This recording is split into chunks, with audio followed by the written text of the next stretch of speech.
My name is Mary. My husband and I were introduced by our parents. After dating for a few years with the intention of getting married, we registered our marriage. Since I graduated from high school, I had always been working hard to pursue my dream of becoming a designer. Well, it worked. I had dreamed of launching my own apparel brand one day. Fortunately, my father was a businessman and an investor, and my older brother, who is many years older than me, started his own company in his 30s. So nobody ever said anything negative about me starting a business. I gained experience as a designer, and I started a company with a few colleagues in my late 20s thanks to that. At first, it was tough even with the help of my father's connections and investments, but after about 3 years, the company had grown into a somewhat well-known one. That's when my father brought up the subject of arranged marriage. Don't you think it's about time for you to find a partner? I'm not forcing you, but how about this person? He said, and showed me a photo of a potential arranged marriage partner. That person is now my husband. My husband is the son of a person from a company that my father does business with, known for his good character, work ethic, and being a dutiful son who helps with housework at home.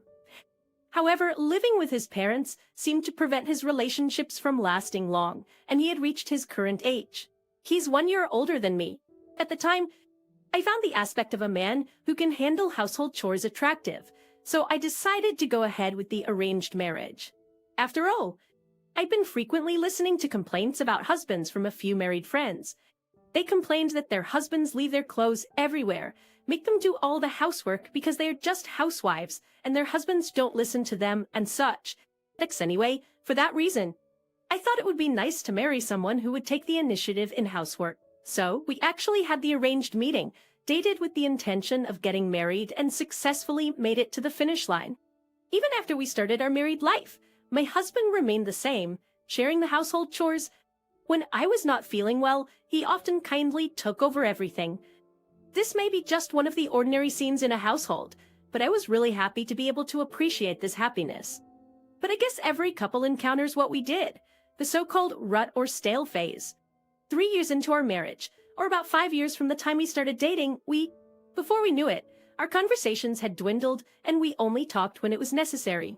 It would have been better if it was just that, but my husband became cold, or rather, he started comparing me with young women and complained more frequently. It had been a long time since we had been on a date together, but my husband kept looking at young women and kept making such comments loud enough for me to hear. If I may say so, young men who are college students or new employees shine brighter than my middle-aged and overweight husband with a pot belly who doesn't pay attention to his hair or fashion. However, I didn't say it out loud. Once, when he sarcastically returned his sarcasm, he was in a bad mood and didn't talk to me for about a week. He wouldn't say anything about when he was leaving the house or if he was going out to drink that day. So, for me, who made dinner and packed lunches, it was a problem. He could have at least left a note, even if he didn't want to talk to me. So, I decided to try as much as possible not to offend my husband. Therefore, even when my husband makes sarcastic comments like this, well, you know, I'm in my mid-30s now. I can't compete with young girls in their 20s. I only self-deprecate and laugh. If I did this, my husband would strangely look satisfied, saying, "As long as you understand, and it wouldn't lead to a fight." Of course my heart was wearing thin. After a while, I, with a determined look on my face, said to my husband, I want to focus on getting pregnant soon. I'm not working by myself, so my company would run fine without me. And like I've told you before, I've invested and have passive income, so I'm thinking of taking it easy on work for a while. When my husband heard this, he grimaced and retorted, "No way, so that means I have to work for both of us, right? What if you don't get pregnant right away?" That's why I said that I have passive income, so we'll be okay. I was about to say something like that to my husband, who doesn't listen to me at all, but I stopped. I was thinking that he would either rebut me with a lame excuse or give me a completely off-target answer. I wanted a child, but it seemed difficult to hope for that. Distance stores due to the recent lifestyle with my husband, the difference in values, emotional problems, etc. I felt sorry for my father, but I started wanting to divorce him. As such, several months passed, and our relationship was deteriorating as we were unable to focus on getting pregnant. Me, who wanted a child, and my husband, who didn't care either way. Because I started to retort when I couldn't stand it, we started to fight more and more, and now I'm in a cold war with my husband. Of course my husband won't talk to me, so I stopped making lunch and dinner for him, as if to say that I won't adjust to his schedule if he doesn't tell me. If he's hungry, he can order delivery himself. Maybe because my husband is being stubborn and won't tell me his schedule. He can't retort to my actions, and the house has become silent except for the sounds of life. This is nearing its end. Just as I was thinking this, I discovered my husband's affair. Bust one day. I finished work early and left the office at 4 o'clock. I stopped by an expensive cake shop I usually don't visit, and my husband came out from it. I quickly turned my face away and pretended not to know him, but I glimpsed at him, and there was a woman I didn't know next to him. My husband, oblivious to my presence, drew the woman closer with his arm around her shoulder. They looked like a couple. No, they probably are. At that moment, I knew for certain that my husband was cheating on me with this beautiful woman. Despite having already considered separating, tears naturally welled up in my eyes. It's different to decide to part ways and walk separate paths, compared to separating because of infidelity. I didn't know how to stop the tears that flowed, and I didn't care about my makeup running, and I left the place crying. This happened just a week ago, when I picked up the divorce papers from the city office on my way home that day. By giving this to my husband, we can surely divorce, because he is already fostering a love for his mistress. However, I couldn't bring myself to give him the divorce papers. I realized that even now, I still have feelings for my husband, and it felt bitter. I tried to soothe the throbbing pain in my heart by touching it through my skin, but I only felt more miserable. While this was going on, my husband brought up the topic. We don't need to be a couple anymore, do we? It's okay to divorce, right? Finally, the word divorce was uttered. However, when it came time to be told straight out, for some reason, I felt a sense of acceptance, and I abruptly halted my swirling thoughts. That's right, I was thinking the same thing. After all, you have a beautiful girlfriend. I realized that I had said such a thing, and I gasped and put my hand over my mouth. When I nervously looked at my husband's face, he looked surprisingly calm. Then he slowly opened his mouth and said this. Why didn't you tell me if you knew? Well, this makes it easier to proceed with the divorce, and I've already prepared the divorce papers, so just write your part. Saying that, my husband pulled out the divorce papers, which he had already filled out his part. I didn't expect him to be ready for the divorce. I felt somewhat frustrated, but I accepted the papers and said, okay, but there are things like division of property after divorce, aren't there? I want to prepare for those things, so I need a little time. When I said that, my husband nodded. Since then, I have been busy preparing for the divorce with a lawyer while working. My lawyer said that my husband was having an affair, so we can ask for alimony, and he also said that he would think of some strategy so we could just discuss and not divide property. I intended to leave everything up to my lawyer, so I thanked him and left the office. But when I returned home, my husband was wearing an extremely irritating smirk as he said this. You know, I just saw it on the news. The stock you invested $200,000 in, it's plummeted. It's done for. So you're up to your ears in debt, huh? A woman who's run a company, but who's failed in stocks and has no money. She's worth nothing. I agreed to the arranged marriage for your money and your family's wealth, but I'm good now, thanks. With that, he brushed past me and left the house. Since then, my husband has not returned to this house.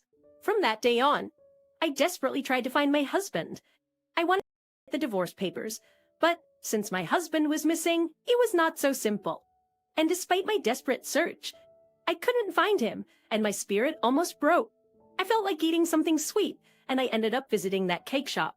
And then, I found him. It's 2 weeks after that day. Finally, I managed to drag my husband before me. How did you find out where I was?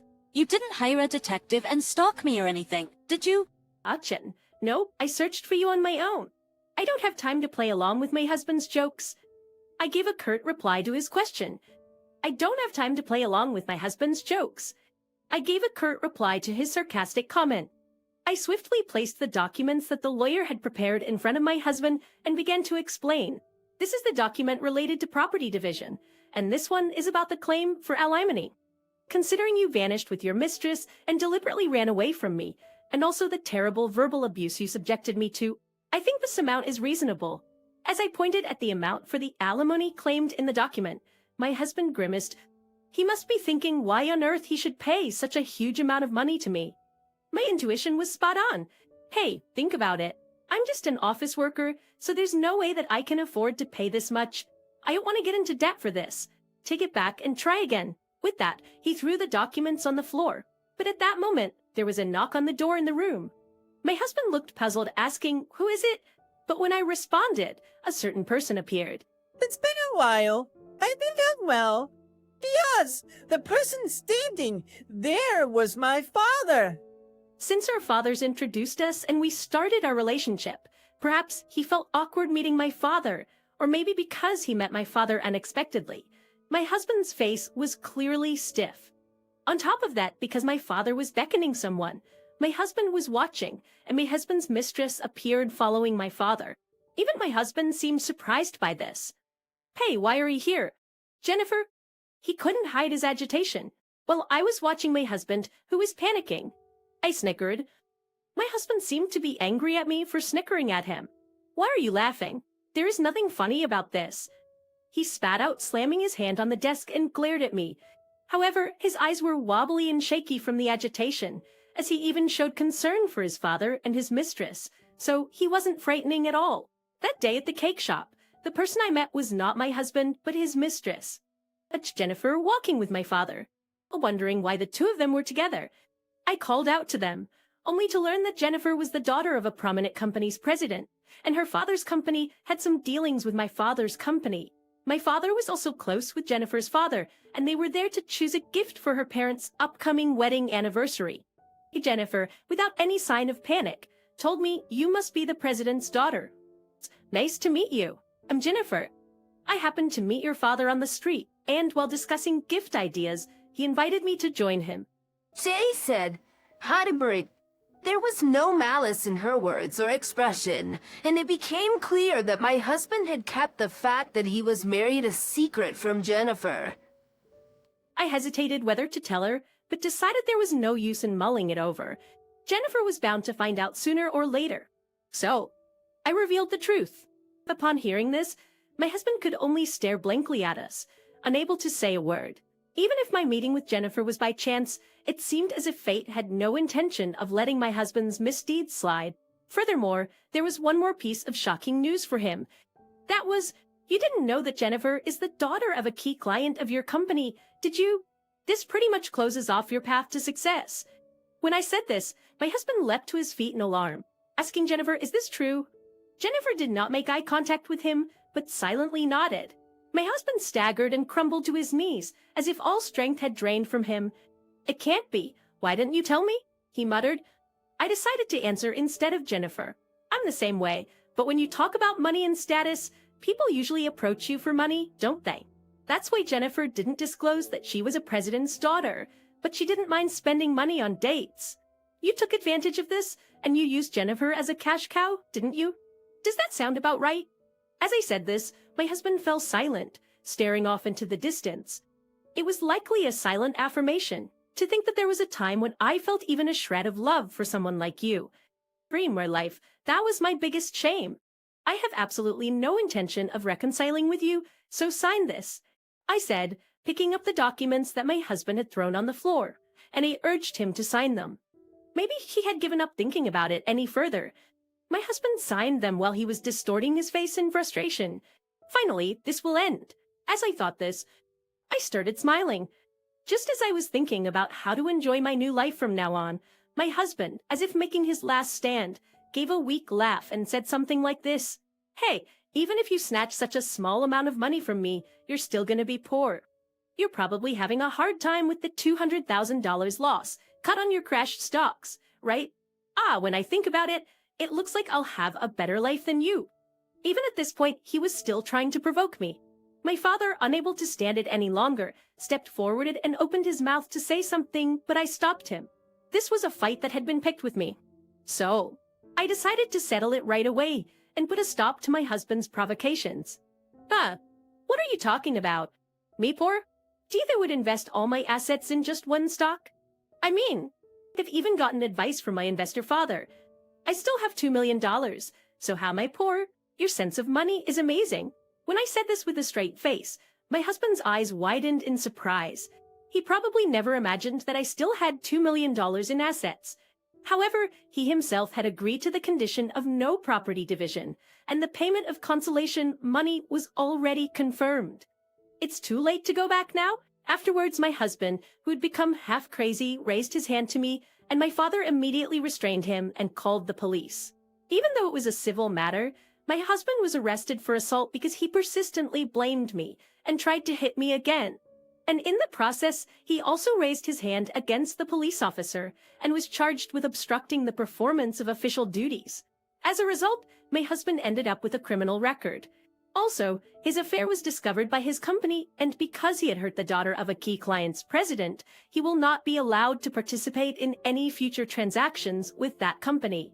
This company is a major client of my husband's company, and if he can't participate in transactions with them, it seems that he can't expect any further promotions. Now burdened with a large debt from the compensation payments to me, his mental health was ruined and he quit his job voluntarily. He can't even afford to rent an apartment. He has no job or savings, and it seems that he's now living on the street. His spectacular downfall was so great that I couldn't even laugh. As for me, I had decided not to submit the divorce papers until I had him sign the documents related to property division, so the divorce was officially finalized after my husband's trial ended. Now that we're divorced, he is my ex-husband, and he is nothing more than a stranger. Whether he's living on the streets or buried in debt, honestly, I don't care. Though for now, I'm focusing on my work without getting remarried. I have remarried, and I'm hoping to grow my company more and eventually make my company's name known throughout the country.